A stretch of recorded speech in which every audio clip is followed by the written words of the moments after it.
Ciao Juventini of the world, my name is Giuseppe, welcome back on the channel, I hope you're all doing well. Today we start with a special shout out to the future generation of Juventini, to the kids, the little kids, the bambini, that at the moment didn't choose yet to subscribe to the channel, they didn't choose yet to watch the videos, but they are obliged. By consequence, because mama, papa, the parents are watching me every single day on that big screen while they are having breakfast, while they are having dinner or playing with their toys.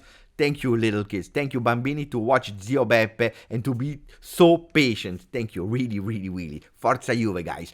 Guys, it is over. 23-24. We can archive it. We can forget about it because yesterday, the long-awaited, the one that you're always requesting for, the tier list has been uploaded. It's waiting for you there if you want to discover who has been disaster and MVP according to me. It's there. Watch it. But now we can think about the future. Future only. It's over with 23-24. And it could be a Juve that is totally different. Tutto sport. Motta. Juve stile Barça. Juve Barça style. Barça style Juve. What are they referring to? Knowing that I'm not the biggest fan of tiki-taka, that I don't like tiki-taka. I don't want tiki-taka. Let's go in detail about that. What they are referring to. Let's go towards Mercato, but pay attention. Napoli, Juve, Juve, Napoli. Manna already went there. Conte, ex-Juve, is about to go there. And maybe a player, an icon, a really important one, a number 7, Federico Chiesa, could potentially go to Napoli. Disaster. Pay attention, we speak about all these kind of things today. Maximum of like. Don't forget to subscribe, guys. You're fantastic. You're fantastic. I'm asking you a little push more because what was a dream a few weeks ago, reaching 30,000 before the end of May starts to be something possible, something that I start to believe in. This morning we reached 29,885. We are missing 115. You have one job: liking the video, commenting to make it an interactive one, subscribing and sharing the video with all the people that you know are loving Juve or football and they don't know the channel. Now we go. What are they speaking about? Thiago Motta, stile Juve, Barca, Barcelona. I don't want to become Barcelona. I am Juventus. I don't want to copy someone else. So what are they referring to? Is it tiki-taka? It is not tiki-taka. Let's go back first to understand it really well. Thiago Motta grew up in La Masia, the youth academy of Barcelona, where he became big, where he started to be a first-team player, where he became a champion before being influenced by other teams, by other countries, by other cultures, by other coaches. But that Barcelona philosophy, mentality is there. And that's why he wants to inspire himself with a few topics. The first one, the biggest one, and actually it makes sense also why Giuntoli went also for Thiago Motta, not only but also. Well, it is La Masia, the youth academy of the Blaugrana. Why?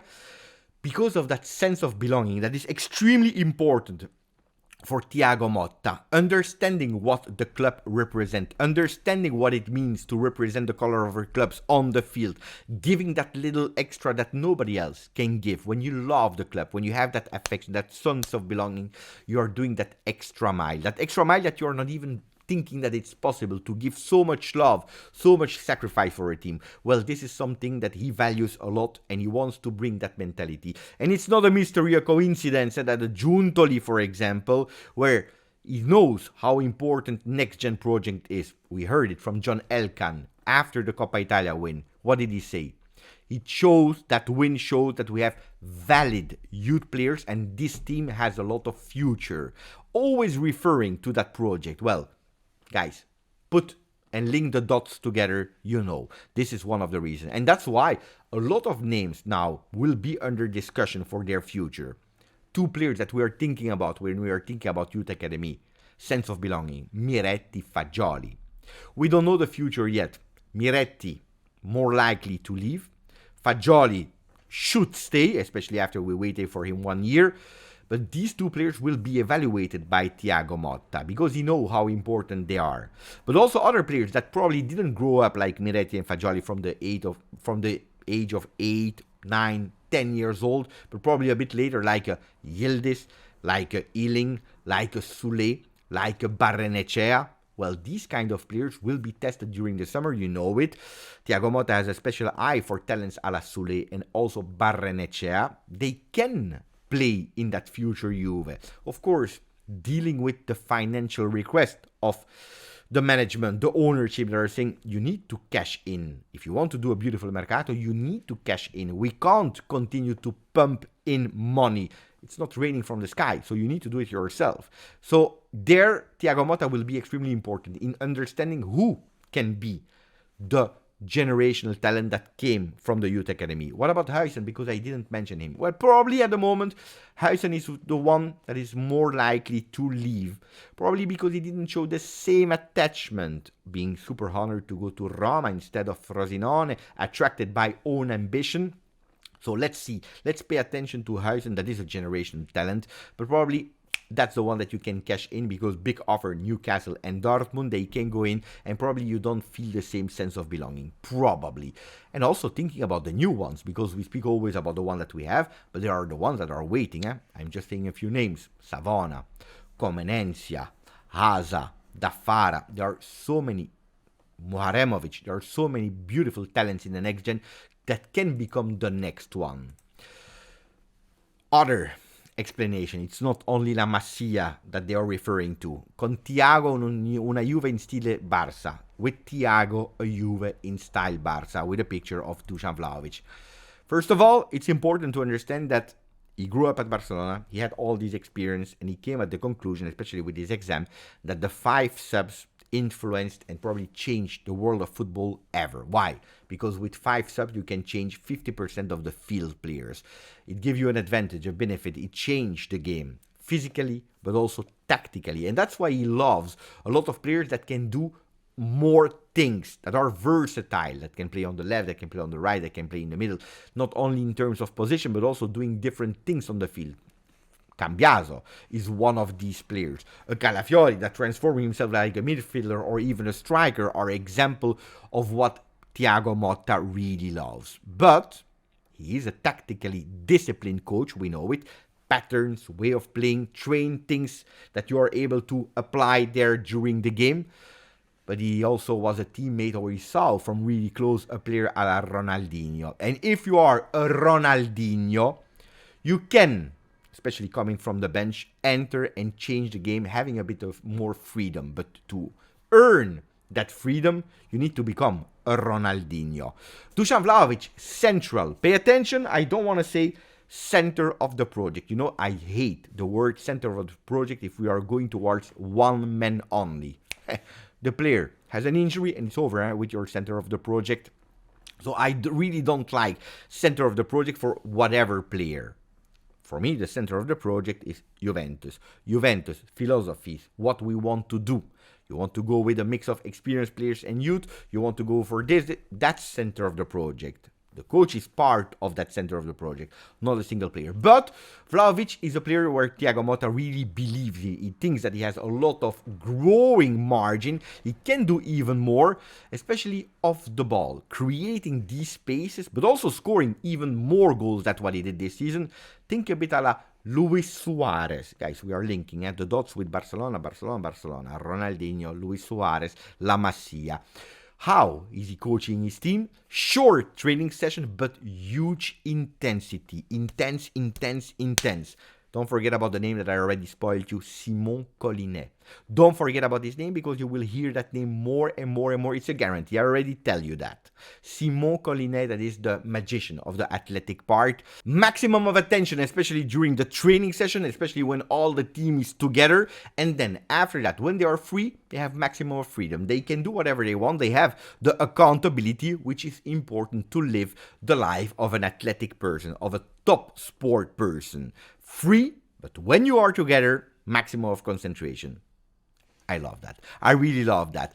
Group protection, protecting the group from the outside noise. He will be there in front of everyone, defending everyone. Team spirit, la familia, family, important concept for Thiago Motta. He doesn't ask necessarily a extra large team in terms of numbers. We repeated here that we needed more quantity. Pay attention, that can slightly change. It's true that we will play a minimum of 51, maximum of 69 games, but it's referring to big teams, a Barcelona, a Real Madrid, a city that at the end, when you're watching them playing, they're always playing with the same. They are playing always with the same 17, 18 players, rotating between them, but these are the players that are playing. They don't need 30 different players. At least I can't tell you 30 names of Real Madrid because I never watch them. I always watch the same. And then a common objective, which is super important, a winning mentality of big teams. And when he heard about at Juventus, you need to win, you know what he said? Smiling, he said, I know. We need to win. We will win. But it can be done also in a different way. That's important. That's really important. Now that we spoke about it, where is he? Big question. Where is Thiago Motta? ¿Dónde está Thiago Motta? At the moment, he took his bike, the Harley Davidson, and he went from Bologna to Barcelona. More than 800 kilometers. Crazy. He went there. That's the way of actually celebrating what he did, the miracle that he did with Bologna. He will be there. We will spend a few holidays. Guys, we need to wait a bit more before the official announcement of Juventus. The first time that probably we will see him physically at Juventus will be when the Retiro will start. Or maybe even a bit before, just to announce physically. But wait, we need to be a bit patient. Guys, that doesn't mean that he will not work, because today you have Skype, you have Teams, you have all these tools, you have the telephone, you have messages. He will work together with Giuntoli. Giuntoli will keep him up to date, step by step, starting with the negotiation, the meeting between Véronique Rabiot, the mother agent of Adrien, and Juventus. What can they do? You know it. They know each other. You know it. Thiago Motta wants to work with Adrien Rabiot. They need to wait. They need to wait. They need to understand. If it happens, good for everyone. If it doesn't happen, Juventus is already ready with plan B. A plan B that can be a Fofana, that can be from Monaco, a Thuram from Nice, a Ugarte from Paris Saint-Germain. These are the players not only for Rabiot, but also especially if the negotiation with McKennie don't go through, if they don't find an agreement. That's why Juventus is looking for different names in case one or two of the midfielders of 23-24 are leaving. And they always have a separate discussion about Koopmeiners. That is a target of Juventus. We know it since months now. They will continue to push, coming back to Atalanta to try to reduce that asking price of 60 million euro. Well, Atalanta, they start to open a bit the discussion because one of the players that we just spoke about, Dean Huijsen, not only Newcastle, Dortmund, but also Atalanta, could potentially say, we can discuss here. We can start discussing. Okay, I'm not telling you Huijsen will go to Atalanta, but Atalanta is opening the door. They are much more than that, the midfield, the defense, but also up front. Morata 3.0 could be a reality with Moiskin that is now totally healthy. You remember, he went to Atletico Madrid. He was there physically. Unfortunately, the medical test were failed for him. And they said, we prefer not to do it. Can they come back for an entire season now that he's healthy? With Morata doing the other way, could be a possibility. Of course, Morata will have to reduce his salary because at the moment he's earning 6 million euro net, which is too much for what could be a rotational player. The Morata 3.0 is not the starter. Di Gregorio, Calafiori, we already spoke about all these names. Today I don't want to give you more updates. We just have to wait a few days. But there are newness on Weah. Weah that not only, as I told you yesterday, could possibly stay at Juventus, but on top of staying, he could go to his original role to be an offensive player. Depends, of course, what Juventus can do on the left back situation, what they can do on the right back situation. You will see a lot of names. Left, right. I believe today I heard Wendell from Porto, left back. That is a bit more experienced, 30 years old. And then we go back to the name, 31 years old, Di Lorenzo. He doesn't feel anymore the trust of De Laurentiis. Looks like the agent yesterday also spoke and said there is a point of no return. He wants to leave. He really wants to leave. And looks like he already chose his destination. In his mind, Juve more than Inter. Because at Juve not only can be a starter, because there is a lack in that position. Giuntoli is one of the favorites of Giuntoli. So in the mind of Di Lorenzo, everything is already clear. That doesn't mean that it will be a done deal, because you know that negotiating with De Laurentiis is not an easy one. And especially now that Antonio Conte is about to be announced at Napoli, and Antonio Conte really wants to keep Di Lorenzo. Will Antonio be able to convince him or not? If it's over, he comes to Juve Di Lorenzo, that I will really welcome, because I really like the player. The only problem is I would not want a swap Di Lorenzo Chiesa, because that can be one of the possibilities, the keys for Napoli to accept. I don't know what Chiesa will do, because the second year without Champions League, not even a European game, well, will be tough for Chiesa. Also salary, I don't know what they can give or not. So I don't know about the side of Chiesa, but Napoli, when they hear about it, they want to go for Federico. Also because Antonio Conte is a totally different trainer, coach than Thiago Motta. If Thiago Motta is going to one way of playing and requesting some task, Conte is going with another thing, that 3-5-2. A 3-5-2 where he can really count on Federico Chiesa about his counter-attack possibilities and strength. Well, Chiesa and Lukaku, what could have been the 23-24 duo in attack, can become the 24-25 Napoli attack. At the moment, I really don't see Chiesa at Napoli. I don't think it will happen. I hope Di Lorenzo at Juve.